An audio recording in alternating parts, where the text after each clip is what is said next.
안녕하세요. 오랜만에 돌아온 가장 쉬운 전술 공부입니다. 오늘은 코파 아메리카 우승팀 브라질에 대한 이야기를 해보도록 하겠습니다. 먼저 이야기해야 할 것은 아시안컵, 네이션스컵, 유로, 코파 이런 대륙 대회에서는 전술적으로 새로운 팀은 나오기 힘들다는 점입니다. 일단 전술 실험의 장은 국가대표가 아니라 클럽 세계로 옮겨간 지 오래됐고요. 더군다나 유럽을 제외한 대륙에서 독특한 실험이 일어나는 건 더욱 드문 일입니다. 언뜻 기억나는 사례는 아프리카에서 드물게 3백을 써서 네이션스컵을 오래 한동안 지배했던 이집트 정도가 있겠네요.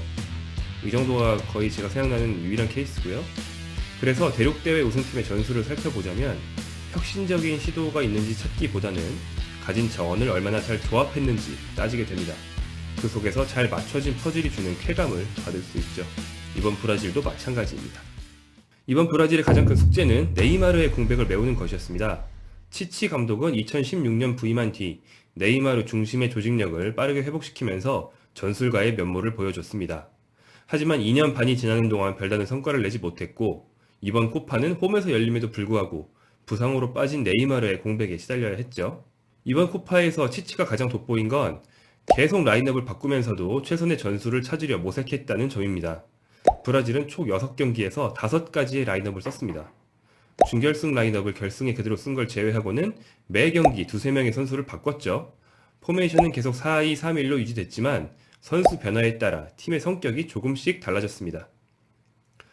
가장 큰 변화는 좌우 윙어였습니다. 브라질은 이번 대회를 시작할 때 아약스 돌풍의 한 축이었던 다비드 네레스를 왼쪽에 또 EPL의 스타 신인인 히차를리선을 오른쪽에 배치하고 대회를 시작했습니다. 둘 다 전형적인 윙어였죠. 그러나 두 선수는 돌파와 패스의 타이밍을 잘 잡지 못하고 비효율적인 플레이를 했습니다. 2차전 베네수엘라를 상대로 0대0 무승부에 그치자 치치 감독은 즉시 변화를 줍니다. 특히 베네수엘라전 후반전에 투입한 에베르톤과 가브리엘 제주스가 더욱 좋은 활약을 하는 걸 보고 3차전부터 이 둘을 선발로 기용하기 시작합니다. 왼쪽 윙어와 에베르톤의 기용은 약간 파격적이었는데요. 에베르톤은 청소년 대표 경력도 없고 유럽 진출도 못했고 대회 전까지 A매치 득점도 없던 선수였습니다. 그러나 1차전 후반에 교체 투입돼 A매치 데뷔골을 넣으면서 자신의 가치를 증명했죠. 결국에는 주전이 되었고 총 3골로 대회 득점왕에 오르면서 깜짝 스타가 됐습니다. 오른쪽 윙어 제주스는 절묘한 전술 변화의 산물입니다. 제주스는 맨체스터 시티에서 간결한 연계 플레이가 특기인 센터포워드로 뛰고 있었습니다. 포지션이 겹치는 피루미누에게 밀려서 대표팀에서 후보 신세였죠. 그런데 치치 감독은 제주스를 오른쪽 윙어로 배치해본 뒤 기대 이상의 효과를 발견했습니다.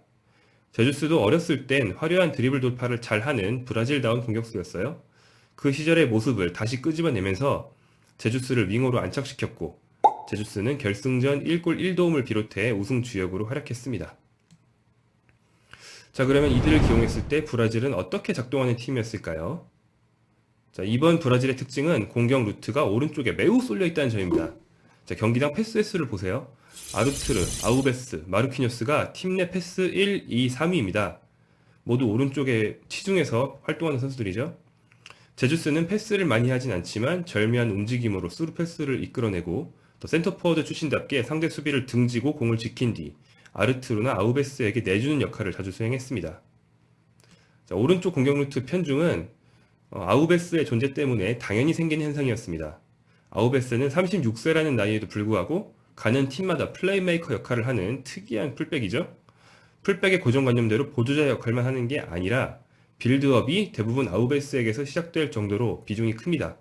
이번 대회에서 골도 어시스트도 없었지만 분명 브라질에서 제일 중요한 선수였죠. 중앙 미드필더 2명 중에서 수비보다 패스 역할을 맡은 선수는 아르투르였습니다. 아르투르, 아우베스, 제주스가 한쪽 측면에 모두 배치되면서 브라질 공격은 오른쪽에서 전개되는 경우가 점점 많아지게 됩니다. 여기에 이번 대회에서는 헌신적인 팀 플레이에 큰 비중을 뒀던 피르미누와 쿠티뉴의 경우 왼쪽 오른쪽을 가리지 않고 가면서 팀 플레이에 많이 가담했습니다.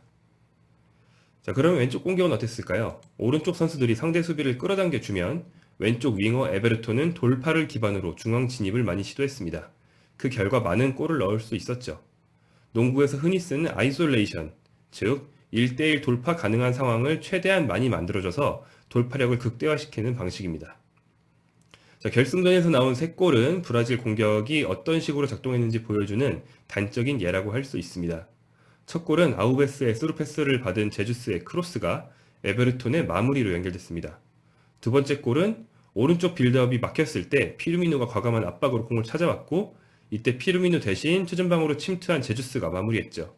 둘 다 오른쪽에서 벌어진 패스 플레이의 산물이었다고 보시면 되겠습니다. 자, 그리고 말씀드린 바와 같이 왼쪽에서는 중앙으로 돌파할 수 있는 기회가 종종 생기기 때문에 에베르톤이 직접 돌파로 문전까지 들어가다가 페널티킥을 얻어내면서 히차를리손이 쐐기골을 넣게 됩니다. 자, 이번 대회에서 보여준 브라질의 베스트 11, 또 이 조직력이 앞으로도 유지될 거라고 장담할 수는 없습니다. 3년 뒤 월드컵까지 아우베스가 뒷선으로 뛰긴 힘들고요. 또 원래 윙어가 아닌 제주스가 오른쪽에 계속 배치되는 것도 한계가 있죠. 무엇보다 에베르톤과 네이마르의 스타일이 비슷하긴 하지만 네이마르가 주전으로 돌아왔을 때 그는 에베르톤보다 훨씬 공을 많이 달라고 요구하면서 왼쪽부터 공격을 시작하고 싶어 할 겁니다. 지금과는 많은 게 달라지겠죠?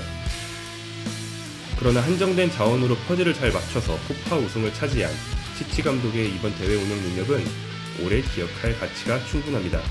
브라질은 충분히 멋진 팀이었습니다.